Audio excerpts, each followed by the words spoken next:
Hello and welcome to the KaiCreative channel. My name is Kai Song and Hollyland recently sent me this, the Pyro H wireless video transmission system. So if you're watching this video, there's a strong chance that you are looking at wireless video for your video productions, maybe for your corporate work, short films, or possibly even live stream setups, or where clients want additional screens to see what is happening. Hollyland is well established and known for making wireless video transmission systems and also making them much more accessible and affordable for your average videographer and content creator. And the Pyro H is a good example of a wireless 4K video transmission system, which transmits ultra low latency video and supports up to 4K 30 FPS video resolution and supports HDMI inputs and outputs. And a great feature on the Pyro H is the iOS and Android app video monitoring, which we're going to talk about in a minute. In the broadcast mode, the transmitter can support up to 4 receivers, and it transmits on 2.4 gigahertz and 5 gigahertz frequency bands. So what exactly do you get out of the box? Well, of course, you get a transmitter that you can attach to your camera, as well as a receiver that you can connect to an external monitor, which you can see working here. They also supply a USB to USB-C adapter and a very useful connector to attach the transmitter to your camera. When it comes to construction, these units actually feel really solid and well built, which we have come to expect from Hollyland. The units also come with an easy to read clear OLED display screen. They are easy to mount. We mentioned the cold shoe accessory already, but you do also have screw fittings at the front for mounting. You also get 5 antennas in the box, so they give you an extra antenna in case you lose one. You can power both units multiple ways using the NPF type batteries for remote power. You can also power the unit with the DC adapter and USB-C. There's also a note in the guide saying you can charge via the USB-C, but this option is not supported in broadcast mode. You have a very simple menu setup. You literally just have to turn these units on and they do all the work searching for the correct channel and connecting themselves. They are super easy to use, and for me, this is particularly important at an event or a shoot. You already have so many things going on in your mind. You don't want another thing that's really complicated to set up and that wastes a lot of time and energy and adds to your stress levels as well. And I think that the simplicity of use here is a very powerful selling point. You can enter the menu by holding down the menu button for a few seconds and it will come up with different options. You can choose the type of transmission that you want, and these include HD mode and smooth. HD mode has a bitrate of up to 12 megabits per second for high definition broadcast, and smooth mode has a latency as low as 60 milliseconds. Group pairing sets the group of the transmitter and the receiver. So if you have multiple sets of units on a set, you can group them together. You can also adjust the fan. Yes, there is a fan to cool these down. In my opinion, the fan is quite quiet, so I wouldn't worry too much about that. Next is broadcast mode, and you want to turn this on if you want to connect one transmitter to 4 receivers. And then you have the system settings for your Wi-Fi, version info, and also frozen frame, which allows the last frame to show after a signal is interrupted.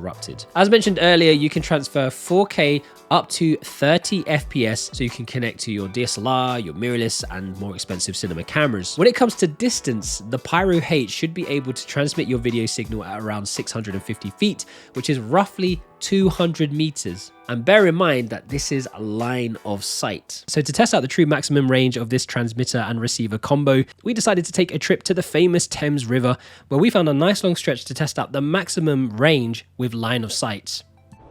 So all the way from where we're standing here to the end of that path over there is exactly 0.25 miles. We're going to set up here, and my assistant Naya is going to help capture this, and she's going to put her hand up when the signal disappears. I've got the Mars M1. I'm not going to use the M1 as for the wireless. I'm just going to use it as a monitor. I've got the EOS R, standard EOS R, standard lens, and I'm going to throw on the transmitter. Connect it again, HDMI. So I've got HDMI from the EOS R. So that's recording. That's recording me, recording you. Yep, here we go. Remember, when it blacks out, so when it blacks out, you're going to put your hand up and tell me it's blacked out, okay? Just going to get this here. I'm going to go wide. Right, you can see the little brook pier over here. Where is that bushes? I can't even tell if I can't even see her. That's how far away it is. Still not. Got her hand up. You can see the whole bridge now. Okay, still going. She's got a hand. Nope, she's got a hand up. Okay. So our final distance was about 240 meters before we lost signal. That is line of sight, and that's about 40 meters more than the specified 200 meter limit, which is not bad at all. So I'm doing a test with Lauren. Lauren's going to phone me, and then she is going to tell me when the video cuts out. So I'm going to actually turn it on now. Well, okay, I'm going to go outside and we're going to measure the distance in a minute. Okay, here we go. Imagine it on the screen, I see you getting attacked. Somebody taking the your camera. Oh, just be careful as you go through the living room. It's really blurry. Yeah, and it's frozen. So we're back here inside. The general consensus is that it worked probably to about 30 meters, but with lots of obstacles. So doors and houses in the way. Thanks, Lauren.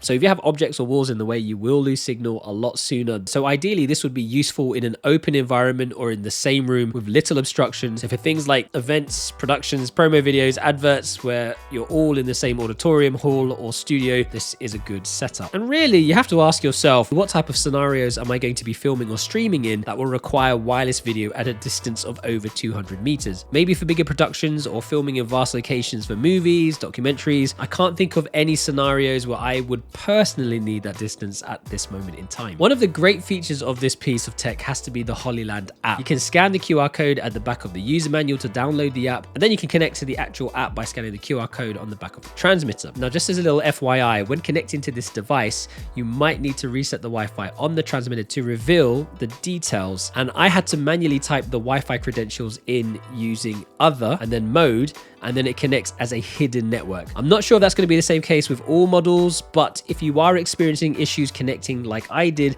this is how I solved the problem. And now you can transmit your video to up to 4 mobile devices if you so wish. So multiple stakeholders can sit in and watch while you film live, which is great. Or is it? Do I really want that many people monitoring what I'm filming? I think it really depends on what you're planning to do. It might be in your best interests not to mention that bit of functionality to your client. In the app itself, you can also use different graphs and charts which are available.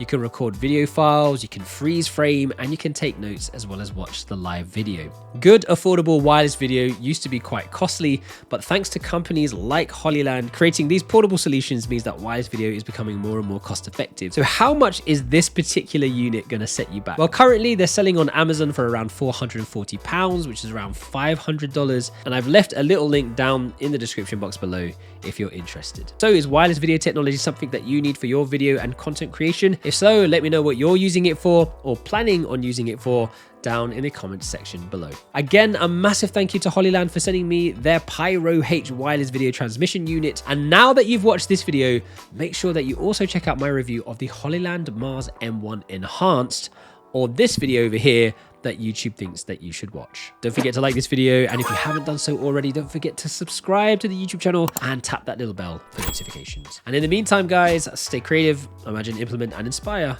and I will catch you in the next video.